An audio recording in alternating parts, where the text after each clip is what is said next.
On pourrait croire que ces deux mâles de poissons d'eau douce tournent de cette façon l'un autour de l'autre pour essayer de se mordre la queue ou le flanc. En fait, c'est pour essayer d'être celui qui, le premier, va mordre la gueule de l'autre, mais sans se faire de mal.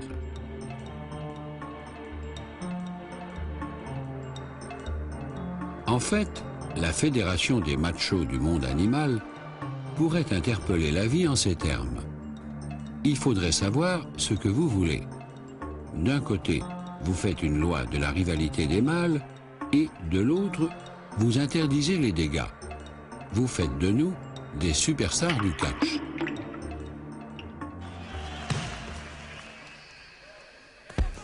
Championnat du monde marsupial WBK. Wild Boxing Kangourou. Catégorie poids lourd. Coup donné, la main ouverte. Dangereux, parce que donner les doigts écartés, griffes sorties. Mais les kangourous sont très forts en esquive de la tête.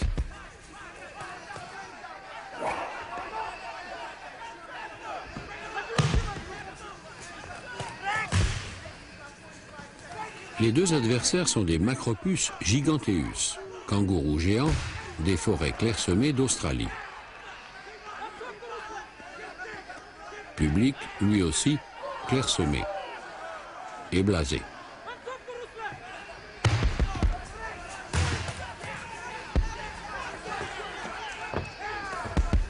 La position debout, dressée sur la queue, est celle de la provocation. Le plus grand des adversaires, 1,40 m, a 3 ans. Le plus petit, 2 ans.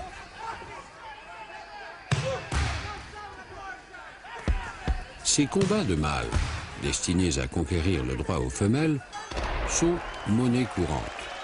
Il n'y aura pas de blessés. Le plus petit abandonne et l'autre se calme. Passons. À présent, voici deux mâles d'une araignée brésilienne, Carinus brasilianus. Traduction, le gracieux brésilien, en train de se livrer à un duel au fouet. Et ce n'est pas la caméra qui les ralentit, c'est leur façon très lente, très précautionneuse de s'expliquer à l'escrime, avec leurs antennes. Probablement y a-t-il, de cette manière, échange d'informations par voie chimique ou électrique. Je projette avec grâce mon antenne et, à la fin de l'envoi, je touche. Duel de 2 euros, mais comme dégâts, double 0. Changeons d'antenne sans zapper. Cette crevette, qui vit dans les océans Indien et Pacifique, a un nom qui la décrit. Stenopus veut dire qu'elle a des pattes étroites, Hispidus qu'elle est hérissée. Pour avoir des antennes, elle en a. Stenopus hispidus, comme Homo sapiens, vit en couple, chacun avec sa chacune. Et comme chez nous, il y a de la bagarre dans les couples. Mais on ne se fouette que les antennes. Et surtout, on se bat avant de se marier. Jamais plus après. Le rêve. Mais voici un mâle, marié à une crevette et propriétaire d'une caverne, c'est-à-dire d'un foyer, attaqué par un autre qui veut lui prendre le tout. Chacun dispose d'une paire de grosses pinces et d'une paire de petites. Engagement, toutes pinces écartées.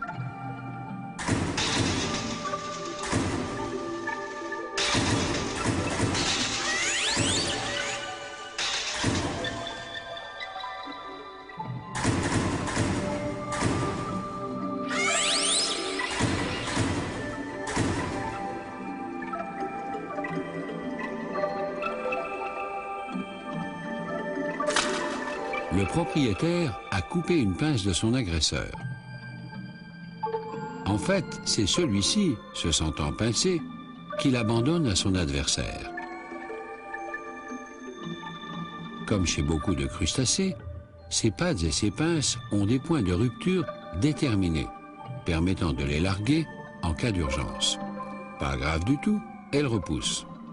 En attendant, il renonce. Et l'autre ne sait pas trop quoi faire de cette pièce détachée.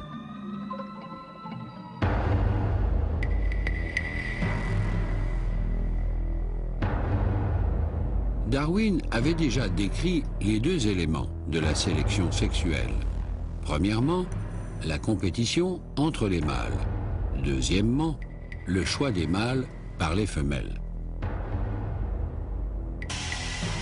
Lucanus cervus, le lucan cerf-volant, est célèbre en Allemagne. Au Moyen-Âge, on l'appelait Feuerschröter.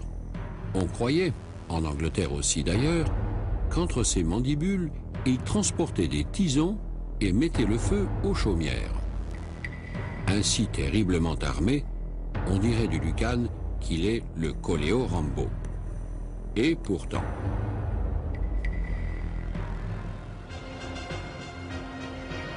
Nous sommes en Angleterre, dans une forêt de chênes. Combat pour la possession d'une vieille souche pourrie et d'une jeune femelle acceptable. Celle-ci prête à y pondre des œufs après avoir été fécondée par le vainqueur. Et voilà à quoi leur servent ces féroces mandibules. Tout juste à se prendre en tenaille, mais sans pouvoir se faire du mal, ils ne peuvent les serrer très fort. Elles permettent seulement de soulever l'adversaire pour l'éjecter du territoire choisi, pour tenter de l'éjecter.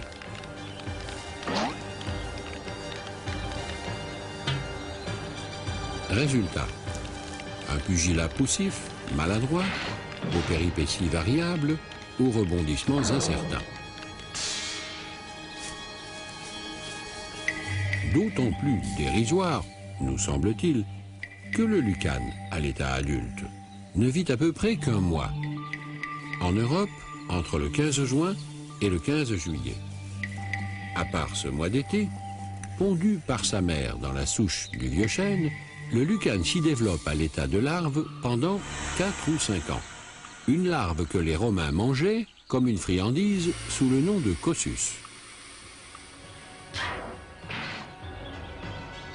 Voilà donc pourquoi, en présence d'une femelle qui attend le vainqueur, se battent si laborieusement ces deux super coléos. 5 ans de vie larvaire pour 1 mois de vie adulte. Le vainqueur, comme dans tous ces combats, devant seulement montrer qu'il est le plus habile et le plus fort. Tournoi ritualisé où les adversaires sont enfermés dans des règles strictes, le vaincu ayant la possibilité de se retirer. Tuer l'adversaire consisterait à décimer la population, ce qui n'est pas le but du combat. Le but du combat, c'est la femelle.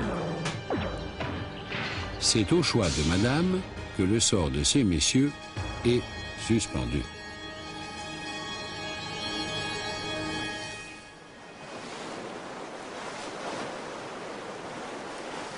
Amblyrhynchus cristatus est le seul iguane véritablement marin qui soit au monde. Amblyrhynchus veut dire museau obtus, cristatus désigne la crête qu'il a sur le dos.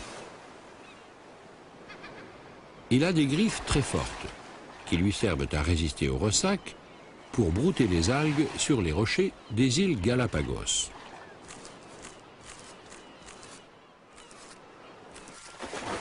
Il va aussi en brouter sous l'eau en se servant de sa queue pour nager.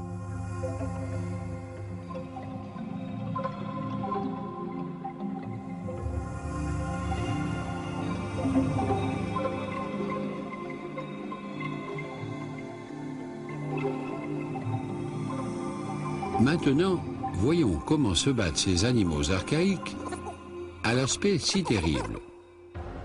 D'abord, les mâles.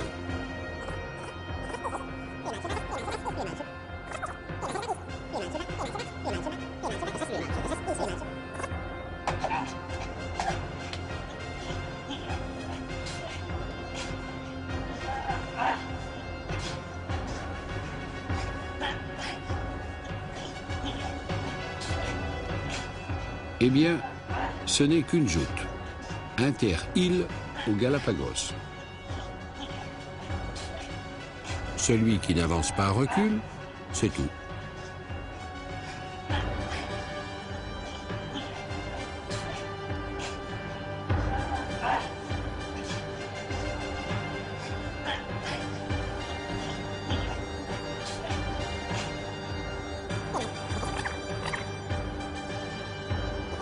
Quand il a compris, il laisse tomber.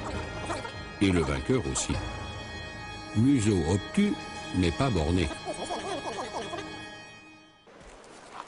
Par contre, voici une femelle du même iguane qui vient de trouver pour pondre un trou ad hoc, près du littoral, mais avec du sable qu'on puisse y gratter pour recouvrir les œufs.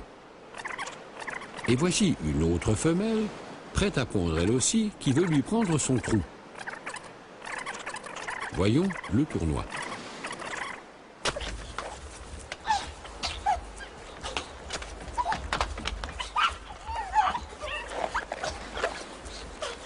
Alors là, ça ne plaisante plus. Super harpie contre super mégère. Il ne s'agit plus d'impressionner l'adversaire, mais de défendre ses œufs, donc l'avenir de l'espèce. Et l'avenir de l'espèce dépend d'abord du choix du mâle par la femelle. Ce qui ne date pas d'aujourd'hui, la preuve.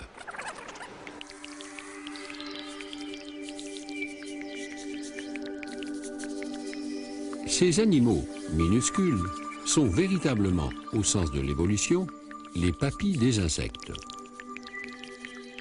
Existence attestée depuis 400 millions d'années. 2600 espèces. Jamais plus de 5 mm de long pour les géants.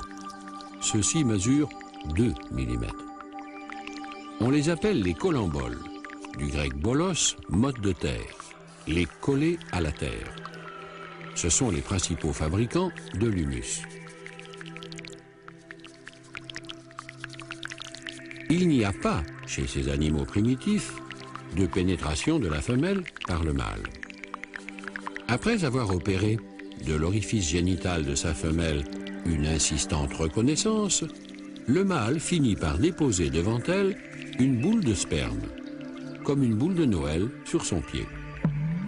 C'est un appât dont la femelle commence par manger les 3/4.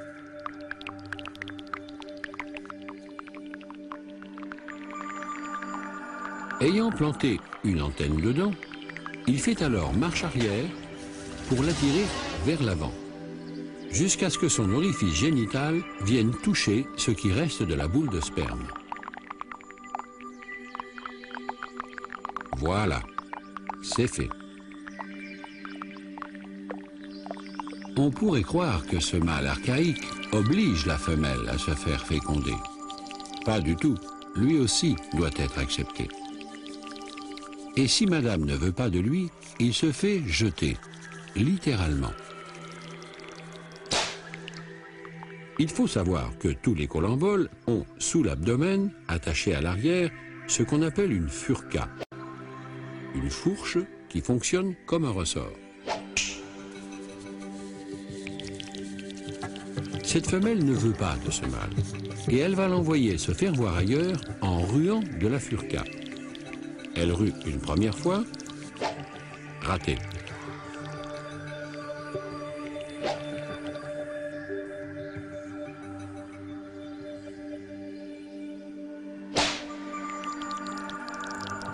Et en cas de danger, le colambole décolle. Ce qui, en Allemagne, les a fait surnommer les queues sauteuses.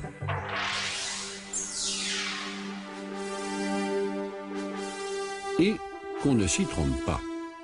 La femelle choisit même quand elle a l'air d'être dominée. Apparemment, il n'y a pas plus dominateur et macho que les lièvres mâles. Au printemps, ils se pourchassent et se flanquent de véritables baffes.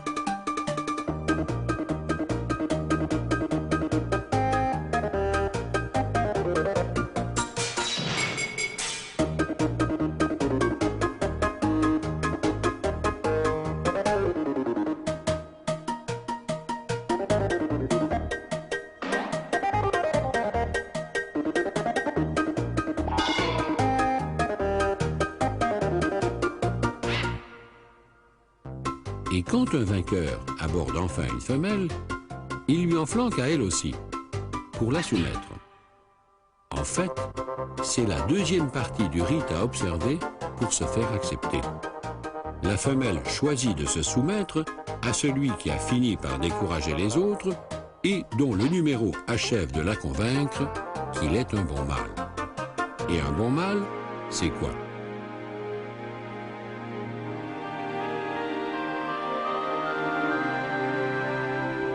Eh bien, ça dépend. Si c'est un mâle d'une espèce qui aide les femelles à élever les petits, il est choisi pour cette capacité et doit la démontrer. Celui-ci, par exemple, est le grand gravelot, habitué des plages du nord de l'Europe. C'est un mâle. Il est en train, pour faire sa cour à une femelle, de creuser un nid afin de montrer ses qualités de père.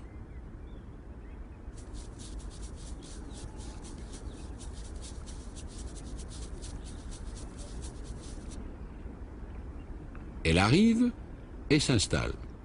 Ça marche pour lui. Ou plutôt, c'est maintenant qu'elle va le faire marcher, d'une façon très précise, en commençant par piétiner le sable. On dirait qu'il prend son élan pour lui sauter dessus. En fait, il lui montre ce qu'il va lui faire. Lui piétiner le dos.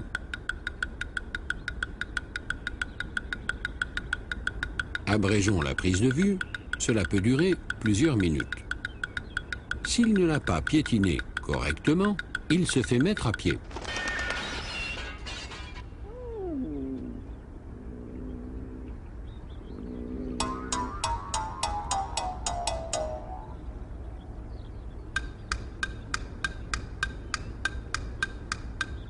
Et comme ça va ?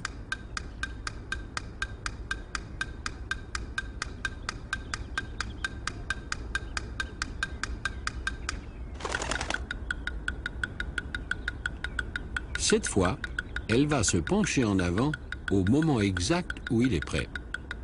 Les piétinements sont faits, semble-t-il, pour assurer la synchronisation d'une copulation très brève.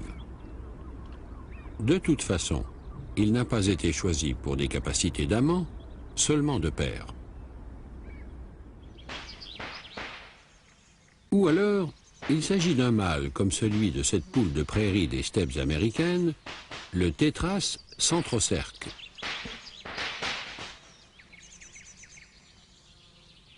Centrocerque vient du grec et veut dire qu'il a des plumes pointues au derrière. Cette espèce ne forme pas de couple permanent. Les mâles ne s'occupent pas des nichés, ils ne sont là que pour la copulation. Mais eux aussi doivent être choisis par ces dames. Au printemps, ils se rassemblent sur des endroits de parade où chacun d'eux fait son numéro et où les femelles viennent choisir des supermarchés de machos. Le numéro consiste à gonfler une puissante poche d'air et à la dégonfler brusquement, ce qui produit un claquement semblable à celui d'un fouet perceptible à 300 mètres. La coloration de la gorge et surtout deux endroits nus, très brillants quand elle est gonflée au maximum, tout cela renseigne les femelles sur la seule chose que les mâles aient à leur offrir, leur capital génétique.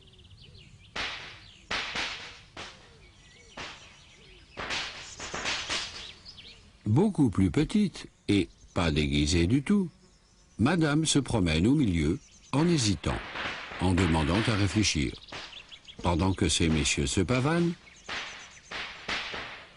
voire se menacent.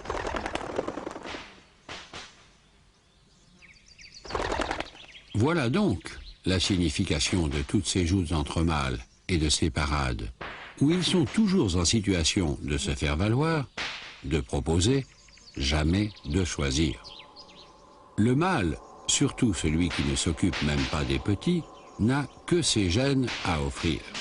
Si la femelle se trompe sur le fournisseur de gènes et obtient un enfant taré, c'est grave pour l'avenir de l'espèce et c'est pour elle un énorme investissement d'énergie gâché. Elle doit nourrir l'embryon, réchauffer, protéger, élever l'enfant. En échange de ce rôle écrasant, la femelle animale n'a donc qu'un privilège: choisir le père. Passer les mâles au crible, au tamis, à l'ordinateur, à la loupe, au colorimètre, au plumoscope, à tout ce qui permet de les jauger, bref, ces messieurs au salon.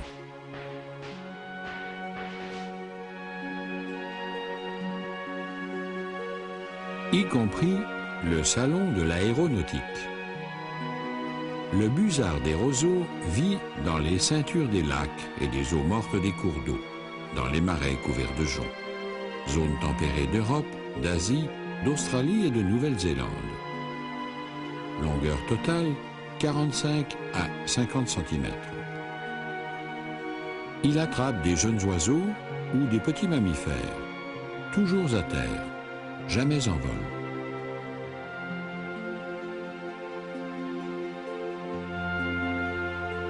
Mais, quand il s'agit d'impressionner une femelle, alors il exécute un étourdissant vol de parade, où figurent toutes les acrobaties. Le plus extraordinaire est qu'elle le suit, volant de conserve au plus près, et pas seulement pour admirer ses ailes. Elle ne chasse jamais. Alors, pour la séduire, il lui passe les proies en plein vol, lui faisant ainsi la démonstration de ses hautes aptitudes à la paternité.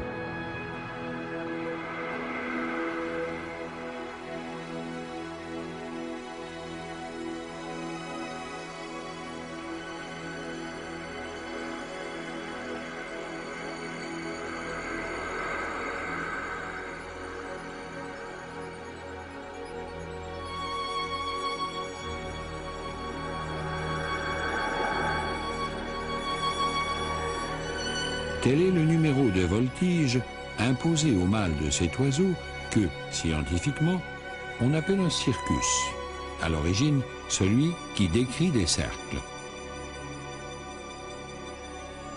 En somme, qu'il ait l'air d'un clown ou d'un faux gladiateur, ou, comme ici en l'air, d'un super voltigeur, le mâle est un artiste en représentation dont la femelle attend d'apprécier la valeur. Et c'est ainsi, dit-on, par cette sélection, qu'elle serait le moteur de notre évolution.